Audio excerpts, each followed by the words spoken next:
Pergi ke sawah memetik padi. Padi kuning dan hijau masih bersisian. Ruang podcast datang kembali untuk menyapa Bapak Ibu sekalian. Assalamualaikum warahmatullahi wabarakatuh. Salam sejahtera. Selamat datang di podcast yang diselenggarakan oleh Balai Guru Penggerak Provinsi Sulawesi Utara pada hari ini. Bersama saya Indah Wahyu Nirmalasari yang akan memandu podcast kita kurang lebih 1 jam ke depan.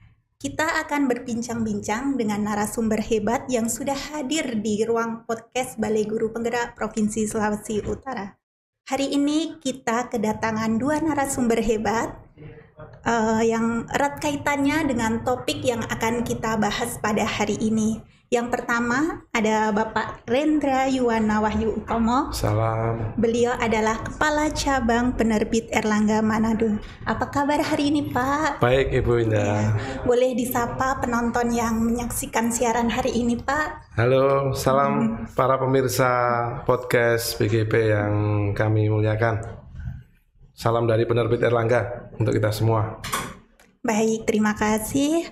Yang kedua, telah hadir Bapak Christian Wahyu Lasut. Beliau adalah guru dari SD Impres Waan, Kabupaten Minahasa Utara.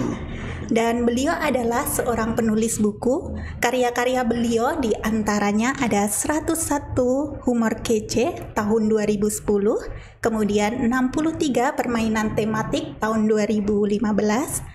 Oke, apa kabar hari ini, Pak? Baik, luar biasa.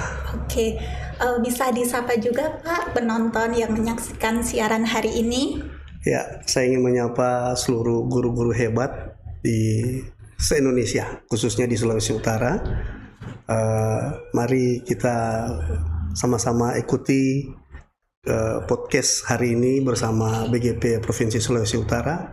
Sangat menarik ya, akan memberikan motivasi bahkan semangat buat teman-teman guru untuk menulis buku. Baik, terima kasih Pak.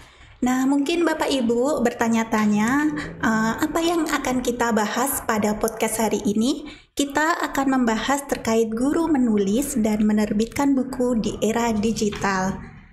Nah, teknologi informasi pada saat ini menghasilkan kemajuan sumber daya manusia dengan mudahnya akses informasi yang berlimpah. Setiap orang bebas memasukkan informasi di dunia maya tanpa batas ruang dan waktu. Nah, untuk meningkatkan kemampuan serta kapasitas dalam pembelajaran di era digital, guru diharapkan mempunyai keterampilan dalam literasi agar dapat diajarkan kepada peserta didik. Nah, Bapak Ibu, kita akan membahas tentang guru penulis dan menerbitkan buku di era digital. Langsung saja nih saya bertanya kepada narasumber hebat pada hari ini. Nah, di era digital ini, mengapa penting bagi seorang guru untuk menulis dan menerbitkan buku? Bisa dari Pak Rendra terlebih dahulu. Monggo. Ya, terima kasih Bu Indah ya. Salam kenal ya Pak Kris ya. Terkait dengan apa yang tadi disampaikan ya, bahwa peran dari guru saat menghadapi era digital kaitannya dengan penerbitan buku ini tentu ya sangat penting sekali begitu, karena kan perlu kiranya guru untuk membagikan pengalamannya, membagikan ilmunya kepada masyarakat melalui buku begitu. Oke. Ya, itu pada poin utamanya itu.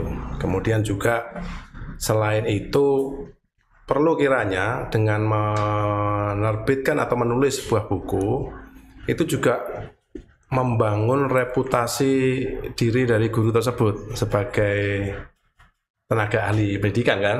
Okay. Tentunya ini loh buktinya ya, reputasi beliau dibangun untuk membuktikan bahwa dirinya adalah tenaga ahli dalam bidang pendidikan itu. Kemudian juga tentu menulis buku atau menerbitkan buku ini juga menjadi nilai plus ya, untuk memberikan referensi pada pembangunan kurikulum di Indonesia tentunya. melalui tulisan-tulisan dari guru-guru, siapa tahu ada masukan-masukan ya, referensi-referensi baru untuk pengembangan kurikulum. Ini mungkin beberapa hal penting yang ya pentingnya guru menulis buku di era digital ini. Itu, terima kasih. Oke, baik, terima kasih Pak Rendra. Baik, tadi dari kacamata Pak Rendra, selanjutnya dari Pak Christian, dipersilahkan. Baik, terima kasih untuk kesempatan ini. Ini pertanyaan yang bagus. Ya, mungkin saya bisa memulai dengan pertanyaan mengapa guru harus menulis gitu ya. Mengapa guru harus menulis? Sebelum saya masuk ke sana, bisa saya sedikit perkenalkan diri dulu ya. Sekaligus supaya ada teman-teman lain yang kemudian kita bisa sharing, tukar pendapat ya nanti soal menulis. Saya Christian Wahyu Lasut. Saat ini saya mengajar di SD Impres Waan.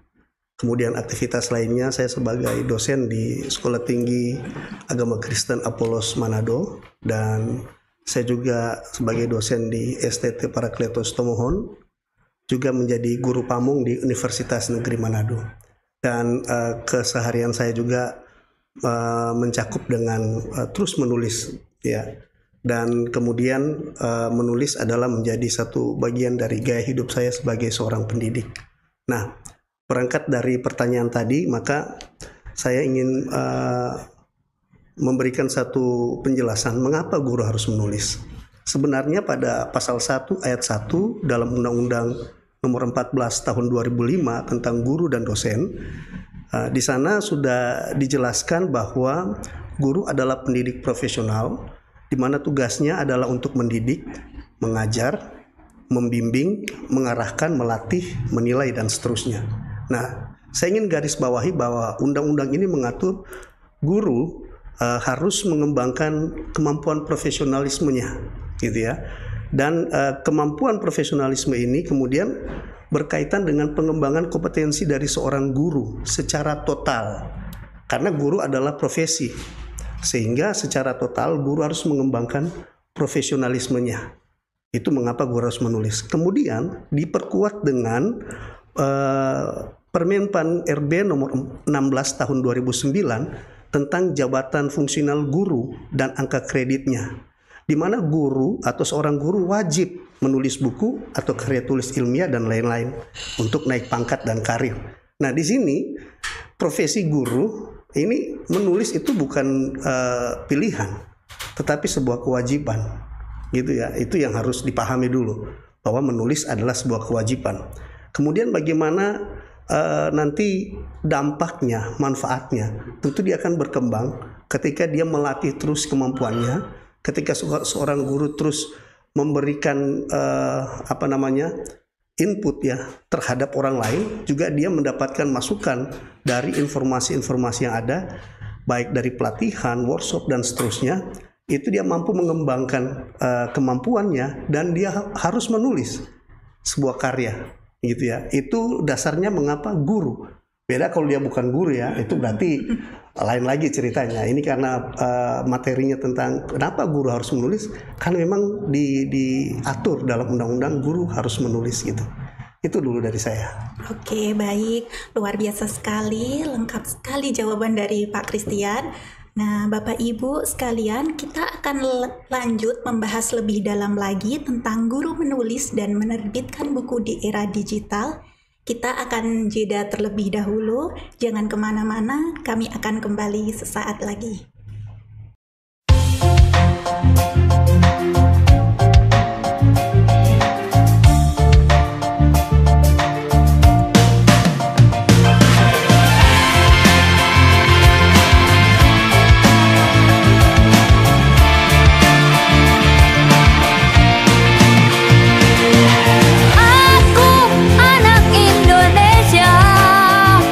Punya 7 kebiasaan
Bapak Ibu, kembali lagi di ruang podcast Balai Guru Penggerak Provinsi Sulawesi Utara.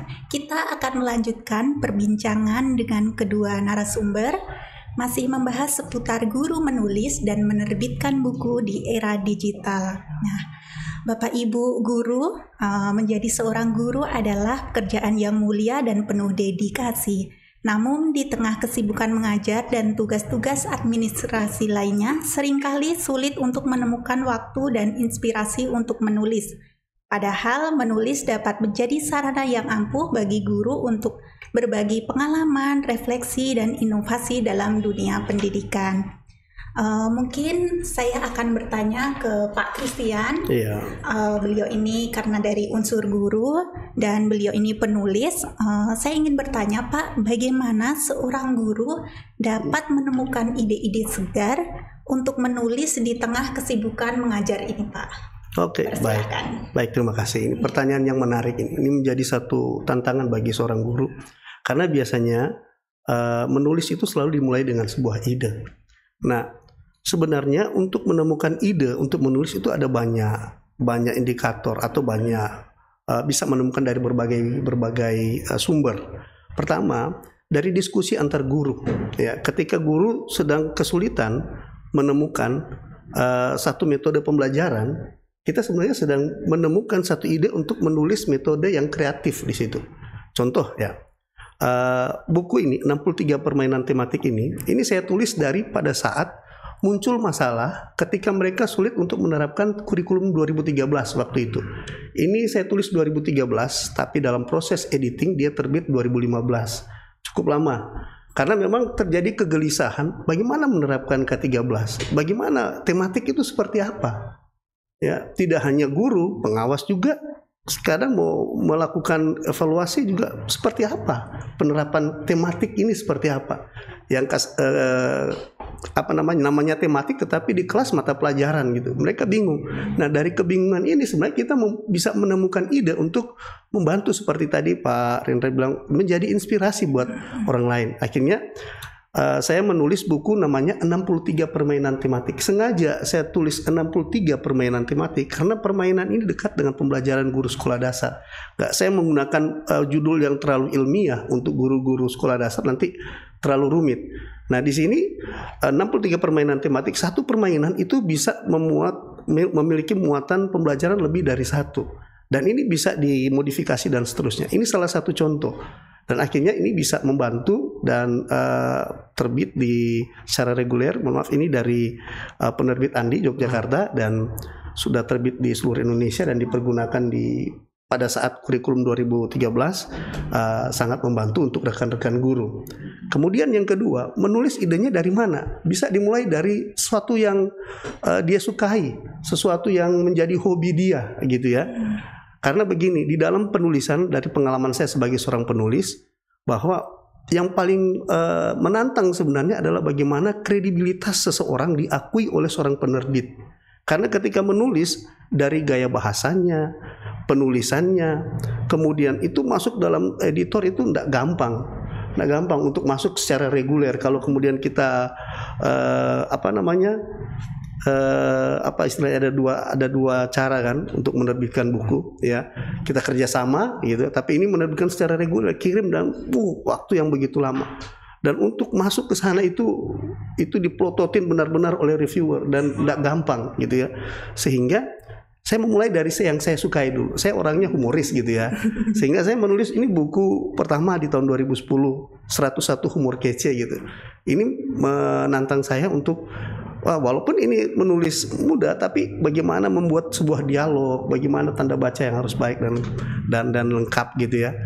Jadi cara sederhana adalah bangunlah komunikasi dengan guru, nanti akan menemukan ide di situ dari komunikasi tersebut, masalah yang ditemui. Kemudian kalau sulit, silakan gali dulu dari dalam diri potensi apa yang ada dalam diri guru, ya, kesenangan, hobi atau sesuatu yang mungkin menjadi kesulitan buat dia, sehingga itu bisa melahirkan dari sebuah buku dan melalui dari sebuah tulisan gitu ya. Itu dari saya gitu. Baik, luar biasa sekali jawaban dari Pak Christian. Lalu saya ke Pak Rendan dari penerbit Erlangga. Nah, jenis buku pendidikan seperti apa ya Pak yang paling diminati di era digital ini? Persilahkan. Ya, terima kasih Bu Indah ya. Mengenai jenis buku yang saat ini diminati, khususnya dalam era digital ini kan, tentu yang familiar dan bersentuhan dengan teknologi itu sendiri, gitu.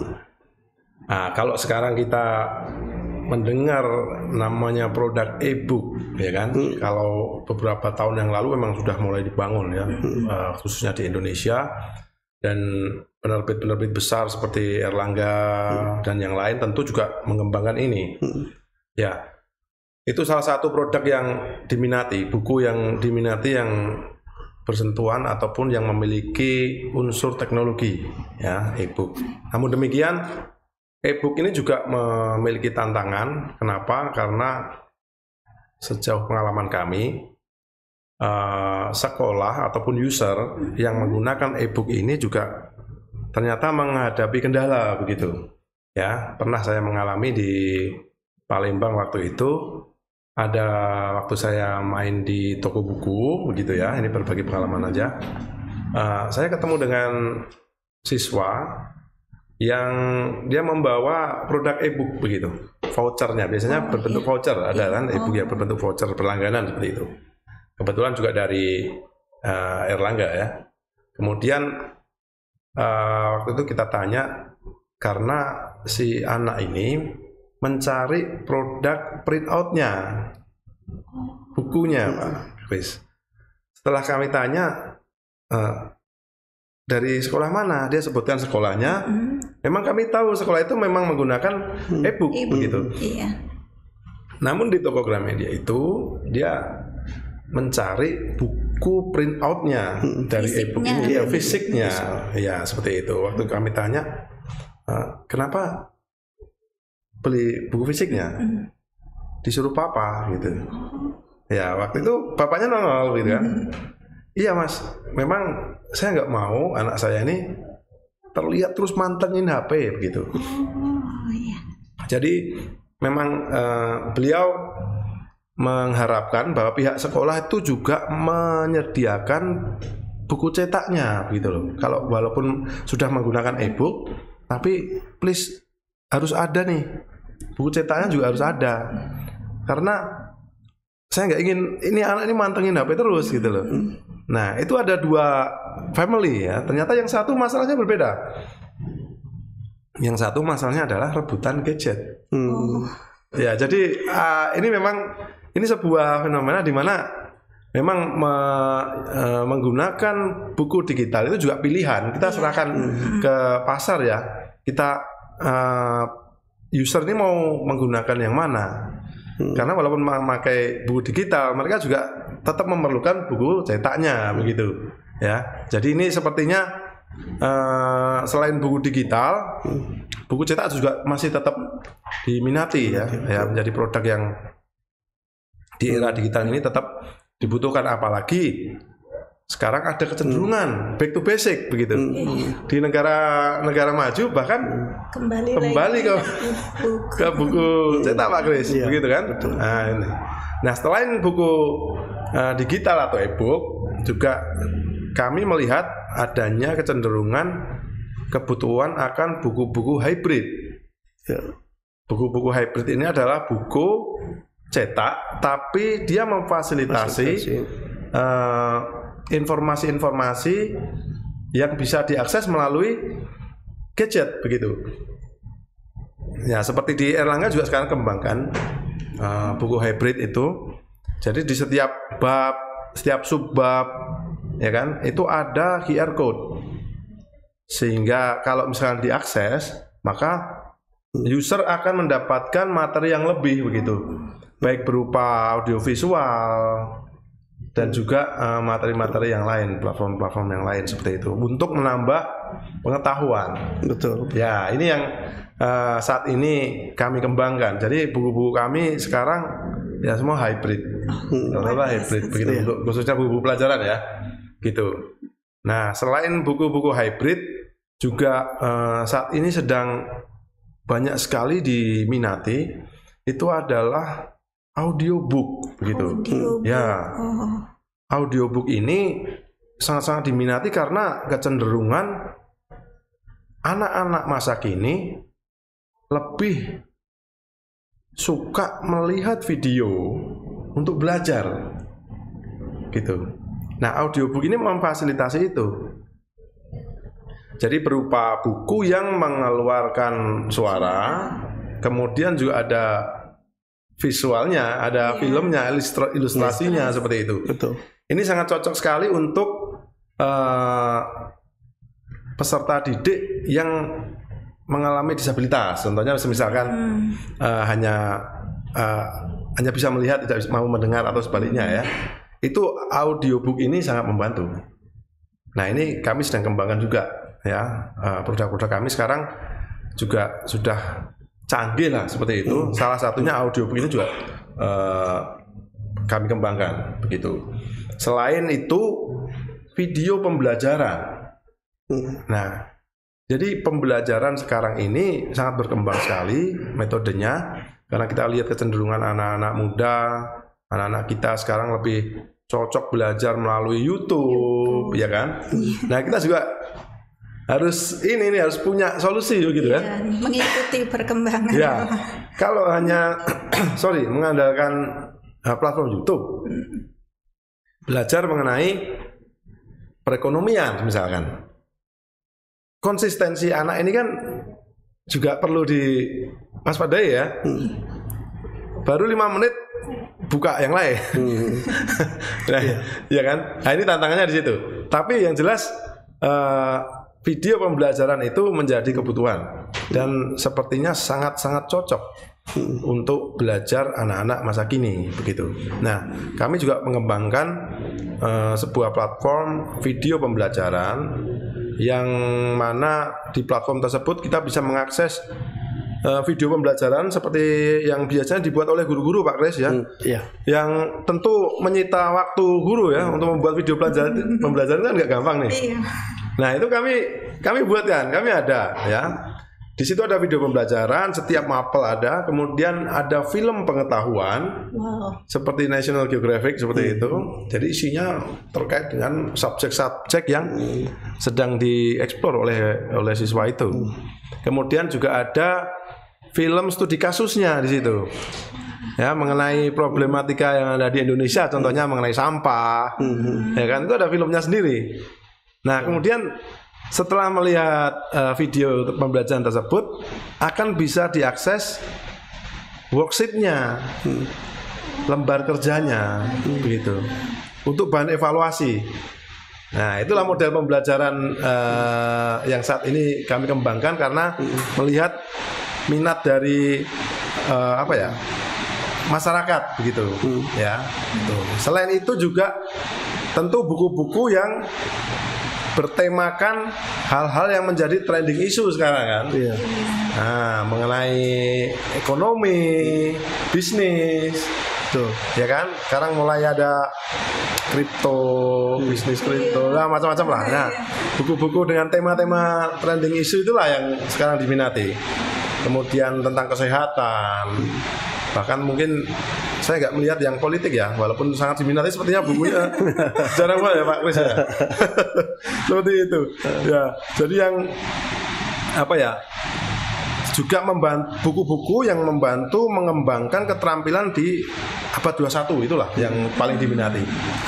Ya, yang kita lihat saat ini sedang digandrungi dan dibutuhkan, banyak dicari, itu buku-buku yang tadi. Itu terima kasih. Baik, terima kasih, sangat lengkap sekali yang disampaikan dari Pak Rendra bahwa perkembangan teknologi digital telah mengubah banyak aspek kehidupan termasuk dunia penulisan dan penerbitan buku. Tadi disampaikan oleh Pak Rendra terkait dengan adanya e-book dan buku fisik print out-nya ya.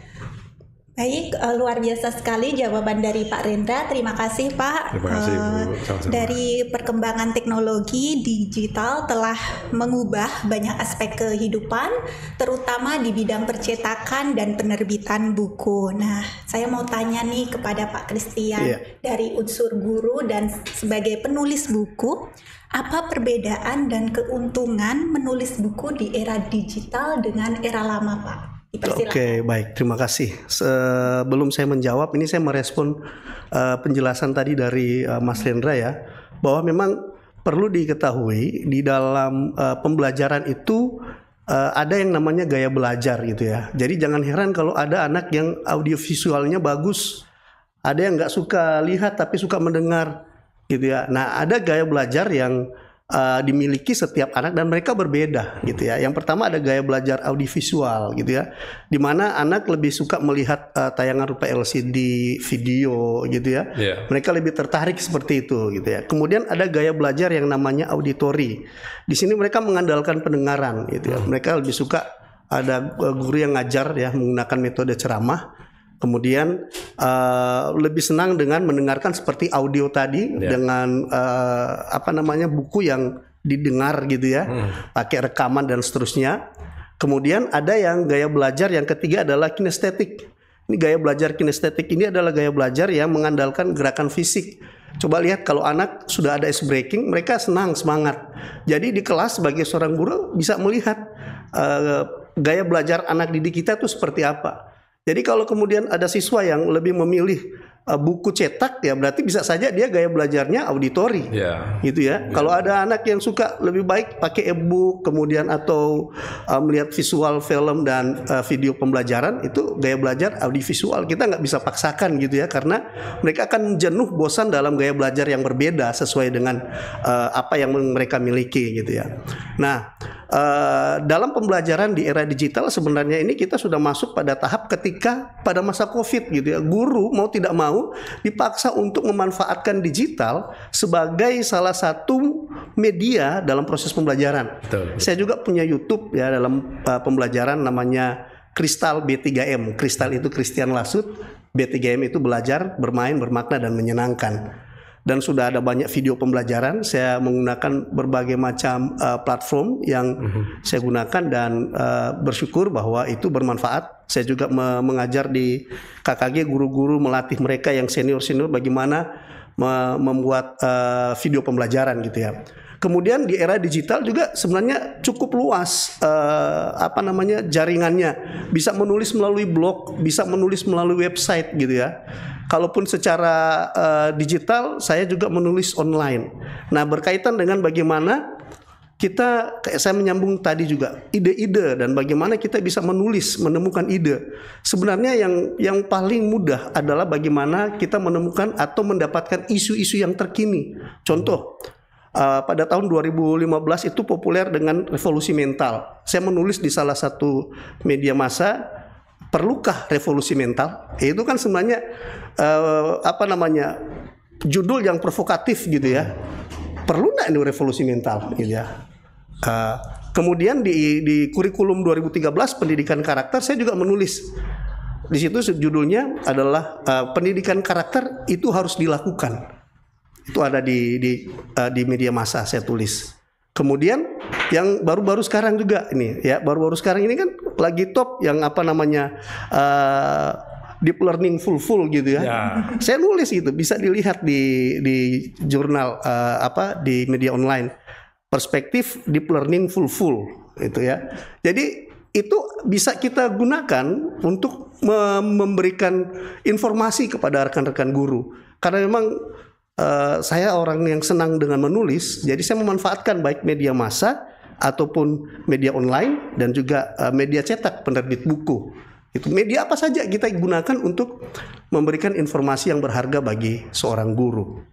Nah, menulis ini sebenarnya tidak hanya terbatas kita menulis buku gitu ya. Banyak sekali media yang kita bisa manfaatkan untuk kita menulis ilmu, membagi ilmu, sharing kepada teman-temannya, guru yang lain.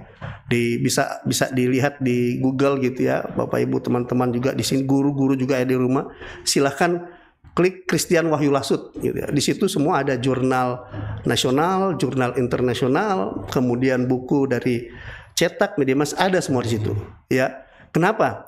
Karena memang guru harus menulis gitu ya. Nah, kalau mau bilang sekarang pada substansi pertanyaan tadi, memberikan perbandingan di era digital dan era yang lama gitu ya. Sebenarnya kedua-duanya bagus, kedua-duanya baik. Itu tadi, kalau saya melihat dari kacamata ditanya sebagai seorang guru, maka kita harus melihat 3 gaya belajar tadi ini. Kalau memang gaya belajar anak audiovisual, saya akan membuat YouTube, saya akan membuat video pembelajaran, akan tayangkan ke mereka. Tetapi apakah ini dapat mengakomodir gaya belajar kinestetik dan auditori? Sedangkan mereka semua adalah siswa kita di kelas gitu ya. Dan 3 ini kita harus penuhi kebutuhan mereka. Caranya ya kita tetap menyiapkan buku cetak gitu ya. Kita tetap ceramah, mengajar. Kalau ada orang bilang gini, metode ceramah itu tidak atau terlalu monoton dan sebagainya. Biasanya kalau saya lihat di karya tulis penelitian gitu ya, selalu ya sepertinya menyudutkan metode ceramah gitu ya. Padahal nggak seperti itu. Kita perlu metode ceramah, mengajar dari awal kita perlu, cuman jangan kemudian presentasinya dari awal sampai selesai pembelajaran kita ceramah gitu ya. Coba lihat anak-anak itu kalau ketika masuk pada metode ceramah, ada yang tenang dengar dan dia nyimak. Karena gaya belajar mereka itu. Betul.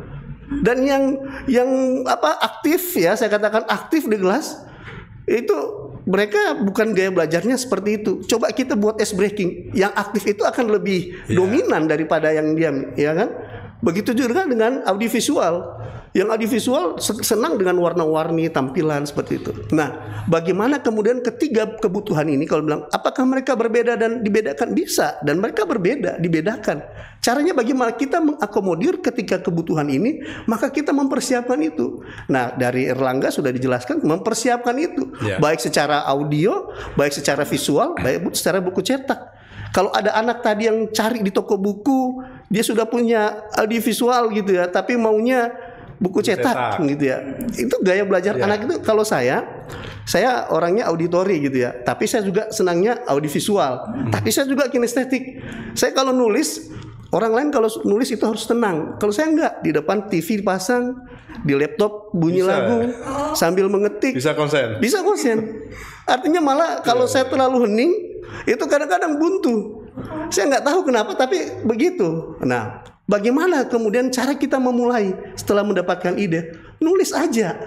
Ada banyak kemudian kita memikirkan kata-kata yang terlalu indah gitu ya. Sampai mau menulis saja dimulai nggak tahu dari mana. Kalau saya menulis saja, nanti ada bagian editing gitu. Jadi ketika ditulis, kemudian mulai edit.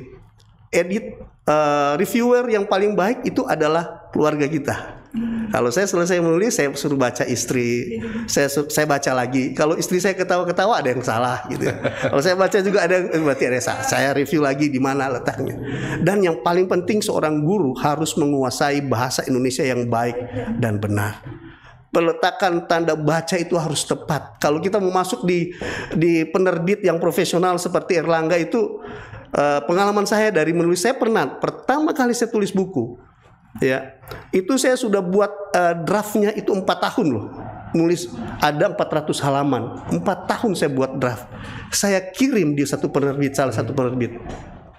Tunggunya lama, ditolak. Apakah saya putus asa? Enggak. Terus saya belajar lagi, saya cari lagi bagaimana metode menulis ya. Saya cari, baca buku. Nah, ini diperlukan literasi. Saya baca buku. Kalau saya putus asa, saya pasti nggak menghasilkan buku-buku yang lain gitu. Kemudian saya awali, akhirnya ini terbit di 2010. Nah, saya mulai dulu dari hobi saya. Ya, karena saya orang humoris, saya nulis cerita-cerita yang bahasa Manado. Akhirnya saya buat dengan bahasa Indonesia. Dan ya bersyukur, puji Tuhan diterima, dan nama saya sudah ada waktu itu. Secara kredibilitas kalau mau muncul penulis buku ada. Nah, itu menjadi pijakan saya untuk menulis lagi. Kan? Menulis lagi. Malah justru jadi ketagihan menulis. Itu di beberapa tahun yang lalu tuh, kalau kadang berapa tahun tuh nulis terus, kirim karena saking senangnya menulis. Nah, ingat ada konsekuensi juga di dalam menulis. Ya, makanya kita juga harus belajar jangan sampai ya ada unsur saranya. Kemudian pelanggaran-pelanggaran hal-hal yang bicara tentang hoax. Nah, ini seorang guru harus berhati-hati. Jadi temukan data yang tepat. Jangan cuma menulis, ambil kutipan orang ya plagiat itu, kemudian mengakui dia tulisan dia. Ini yang banyak terjadi dan kebanyakan guru nggak tahu mulai gimana. Kita ngambil, boleh nggak kita ambil dari jurnal orang lain? Boleh. Cuman bagaimana kita menjadikan ini menjadi sebuah karya ilmiah gitu ya. Kadang guru juga sulit membedakan mana karya ilmiah, mana yang bukan karya ilmiah gitu ya. Jadi selama itu menggunakan data, daftar pustaka, itu disebut karya tulis ilmiah. Nah, di sini pentingnya seorang guru untuk membangun kemampuan literasi dia. Jadi pengembangan kompetensi itu tidak datang serta-merta langsung jadi. Dia harus banyak belajar, harus banyak baca, punya banyak sumber. Saya kalau jalan-jalan dulu saya pasti sisipkan uang ke toko buku untuk beli buku, gitu ya. Di rumah ada perpustakaan. Untuk apa ya? Untuk mengembangkan kemampuan saya. Kalaupun saya baca contoh gini, ada buku yang saya beli judulnya 7 hari menulis buku bestseller. Saya bilang gini, wah, mana ada 7 hari tulis buku langsung bestseller gitu ya. Mau nggak mau harus beli kan. Di salah satu bandara itu saya mampir, saya beli. Waktu saya baca, isinya nggak jauh beda dengan apa yang saya lakukan gitu. Artinya untuk menemukan judul yang menarik sebenarnya itu kita harus pinter-pinter gitu ya. Pinter-pinter dan pengertian ya, judul itu harus provokatif, membangun orang, menarik orang untuk membaca. Iya. Kemudian kaitannya antara tulisan. Nah, itu kalau kita mau menulis sekarang berkaitan dengan penerbitan buku. Nah, kita harus lihat ini pangsa pasar gitu ya. Betul. Ini tujuan kita mau kemana? Contoh nih, kalau ini tujuan saya mau ke orang-orang yang umum gitu ya, nggak usah pakai bahasa ilmiah. Mereka nggak akan suka gitu ya. Kalau tujuan kita adalah mahasiswa, maka tulisan kita harus akademisi, menggunakan bahasa-bahasa ilmiah gitu ya. Kalau ini tujuan saya adalah guru SD, ini di sini cocok untuk guru SD, orang tua dan praktisi pendidikan. Kenapa? Karena memang tujuan saya untuk guru se-Indonesia dan bahasanya bahasa yang sederhana, mudah dicerna. Dan puji Tuhan ini sudah ditandatangani oleh pejabat-pejabat gitu ya. Dan menjadi ini Bupati Minahasa Utara Jongganda tahun 2021 dan Kevin Letulung ya tanda tangani gitu ya.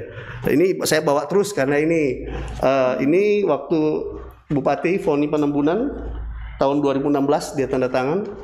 Kemudian di sini ada juga Kaprodi S3 Unima Profesor Dr. Culanda Rawis dan ini mantan PR1 ya ini Harold Kumapau, Profesor Harold Kumapau. Dan seorang guru sebenarnya tidak sulit menemukan ide untuk menulis karena itu keseharian dari seorang guru.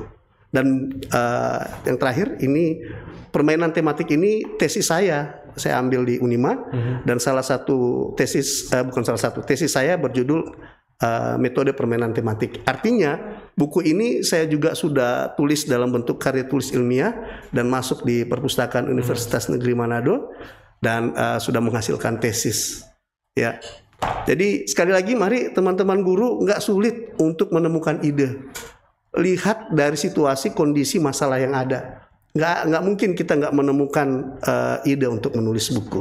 Hanya ya mungkin belum termotivasi dan harus dimotivasi. Iya, betul. Sepertinya perlu jadi provokator ini. Pak Kris, dalam tanda petik ya. Ini kan positif, Pak. Positif ya. Harus ini untuk mendorong hobi tulisan buku. Ya, ini terakhir yang 2024 ketika top tentang menteri masuk dengan deep learning full itu ide langsung saya tangkap. Saya tulis perspektif. Ya, ini perspektif, ini tulisan saya sudah perspektif deep learning full. Iya. Gitu. Jadi seperti itu. Ada muncul lagi waktu pendidikan karakter, saya tulis lagi pendidikan karakter harus dilakukan, bukan sekedar teori gitu ya. Karena kan seperti sekarang kalau itu hanya diteorikan, nah maka nggak akan ada artinya pendidikan karakter itu. Betul. Oke, baik. Semakin menarik sekali perbincangan kita pada hari ini. Dan sebelum kita lanjut Bapak Ibu, kita akan jeda iklan terlebih dahulu. Kami akan kembali sesaat lagi, jangan kemana-mana. Jangan lupa ya, luangkan waktu untuk membaca. Nah, sudah membaca apa, Dek? Ini, Kak. Menanam.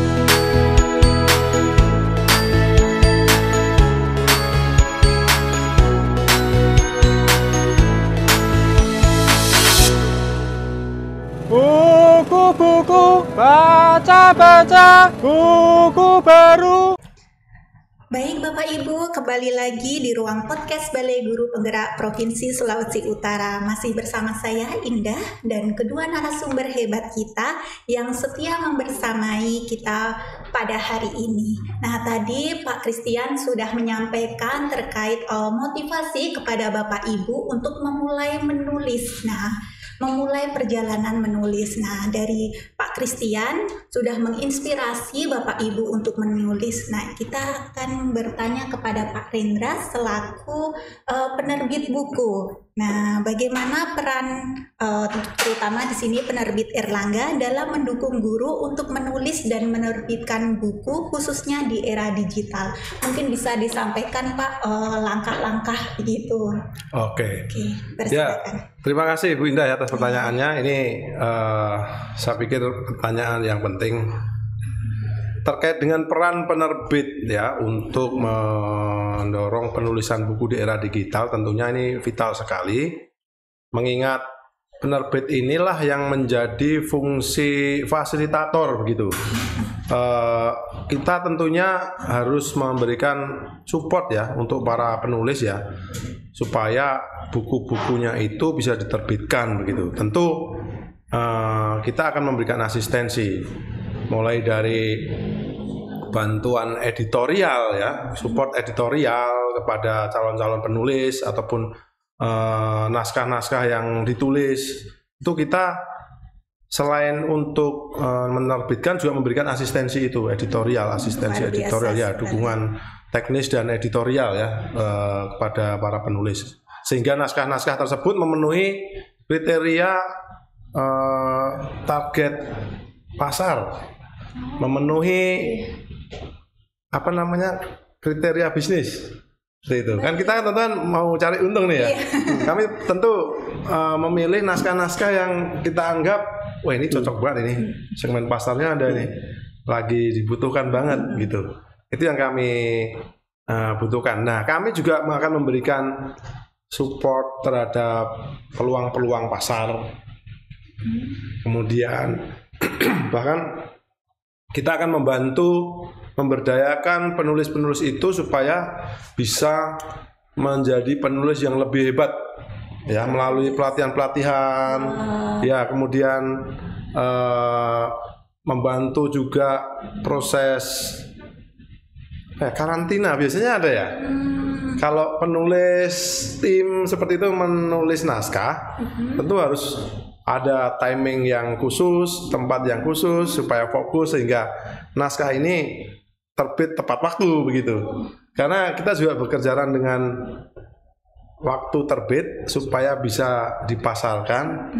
Misalkan di tahun 2025 kita ini musim sibuknya itu biasanya tahun ajaran baru kan. Tahun ajaran baru, kemudian momen-momen khusus ya, momen-momen Natal, momen-momen Ramadan. Seperti itu. Jadi kalau misalkan membuat buku terkait dengan Ramadan, berarti harus jauh-jauh hari sebelum Ramadan sudah bisa kita jual seperti itu. Terbit. Ya. Nah, kita siap memberikan asistensi seperti itu. Kemudian juga penerbit ini juga sebenarnya selalu menjadi fasilitator untuk membangkitkan kebutuhan, membangkitkan hobi menulis tidak hanya guru ya, siswa juga, mahasiswa, guru seperti itu. Jadi selain itu membantu guru juga untuk mengakses pasar begitu. Kenapa kok ini penting mengakses pasar? Karena begini, kalau sudah jadi penulis di penerbit yang besar, contohnya nih Erlangga nih, maka penulis itu harus siap jadi promotor juga.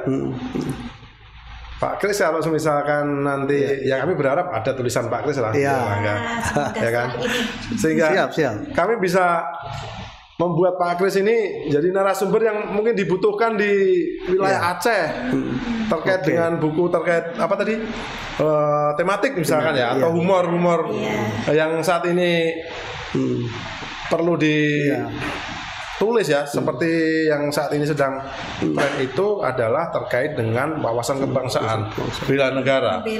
Pak Presiden kan sepertinya concern banget ya.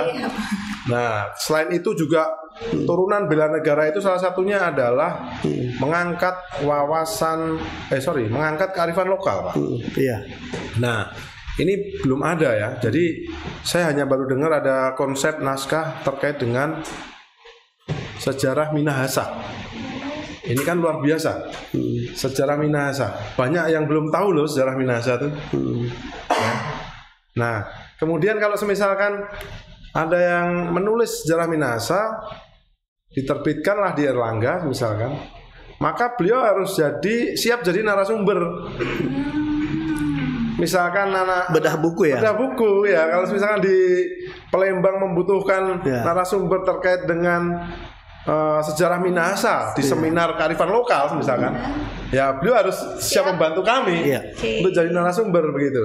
Begitu juga kalau misalkan di Bali membutuhkan, kemudian ada diskusi di kampus Universitas Hasanuddin, kemudian di Papua, ya harus jadi narasumber kita seperti itu. Itu artinya kan guru bisa mengetahui segmen pasarnya, gitu loh. Dan tulisannya itu bisa menjadi semacam inspirasi bagi banyak orang. Sejarah Minahasa, siapa yang tahu? Mungkin di Sragen belum ada yang tahu loh sejarah Minahasa itu seperti apa, ya kan? Ini penting banget. Nah, kami masih sangat membutuhkan naskah-naskah seperti itu ya, tentang kearifan lokal, budayaan. Tidak hanya masalah bahasa saja, namun juga kearifan-kearifan lokal yang lain. Apa sih yang ada di Bitung? Potensi apa yang ada yang perlu diangkat? Ini. Dan ini tentu kami berharap juga ada dukungan dari semua pihak ya terkait ini. Kemudian juga mengembangkan guru untuk meningkatkan keterampilan menulis, ini jelas. Ini penerbit, kalau khususnya Erlangga, kami selalu concern ya mengadakan pelatihan-pelatihan, memfasilitasi seminar-seminar. Luar biasa. Ya, untuk meningkatkan minat literasi, salah satunya juga hobi menulis gitu. Seperti yang pernah kami laksanakan di Surabaya, Pak Kris, memfasilitasi seminar membaca cepat 1 halaman 1 detik. Banyak orang yang saksi, khayal nih, kenapa? Masa ada? Ada metodenya begitu. Nah, kami berharap dengan kegiatan-kegiatan seperti itu, ya guru bisa termotivasi ya. Guru bisa termotivasi untuk bisa menulis naskah-naskah yang hebat, yang luar biasa, sehingga kami pun terbantu ya. Kami selama ini masih rutin menghadiri pameran buku internasional hanya untuk membeli hak cipta buku-buku terbaik dan diterbitkan di Indonesia untuk anak-anak Indonesia. Luar biasa sekali. Kami berharap kalau di lokal ada, ngapain harus gitu kan. Nah, kami berharap itu ya, sekaligus membangun budaya menulis ya, karena itu kan penting banget gitu. Ya, mungkin itu.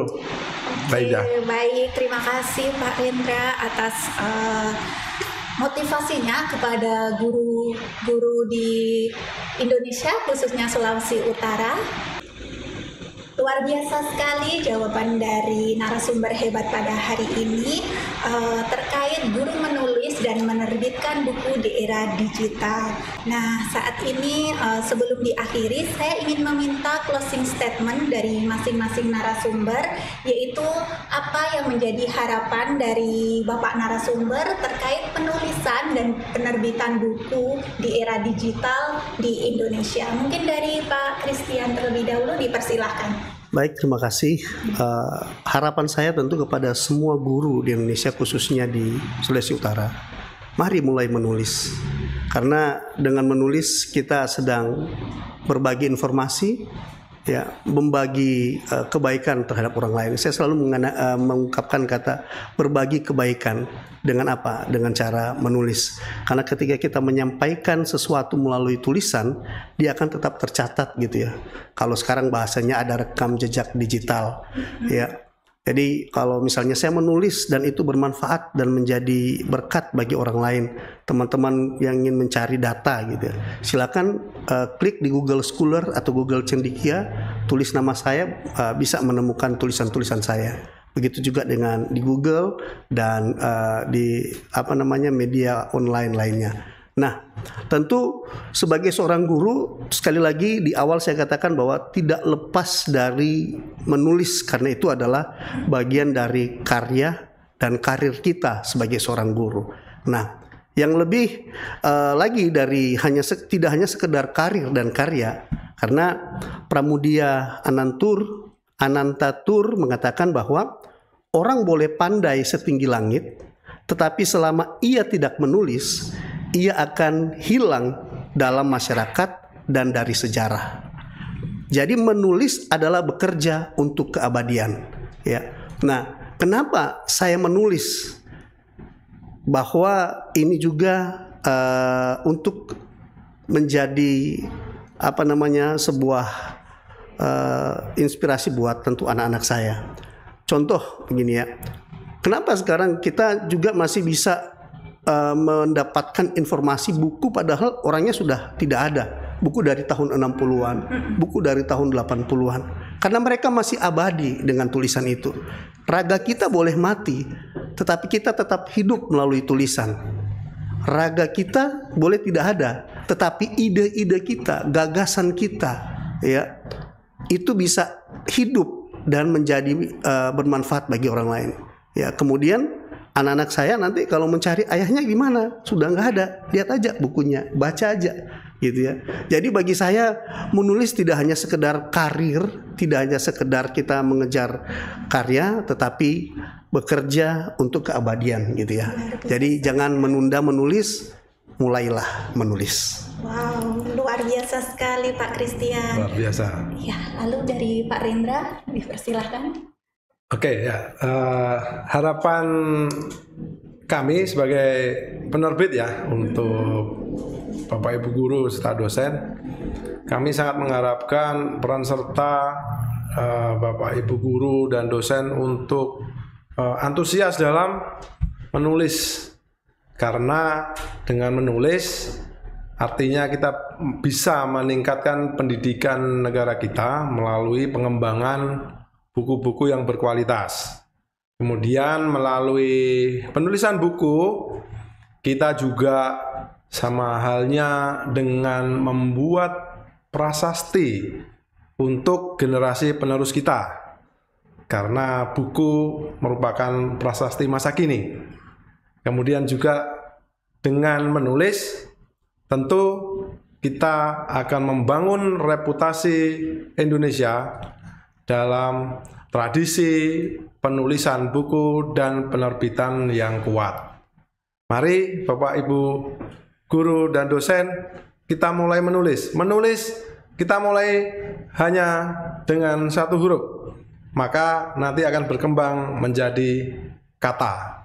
Kemudian beberapa kata akan berkembang menjadi kalimat, beberapa kalimat akan menjadi paragraf, paragraf akan menjadi subbab, subbab akan menjadi bab, dan akhirnya akan menjadi buku. Mari kita mulai menulis buku. Terima kasih.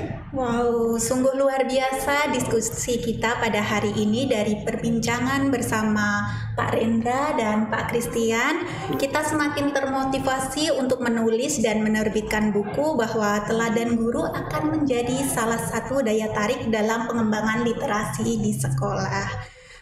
Terima kasih kepada kedua narsum hebat kita, Pak Rendra, Pak Christian, terima kasih atas sharingnya di hari ini dan banyak wawasan dan pengetahuan yang sangat berharga tentunya yang boleh dibagikan kepada kita semua.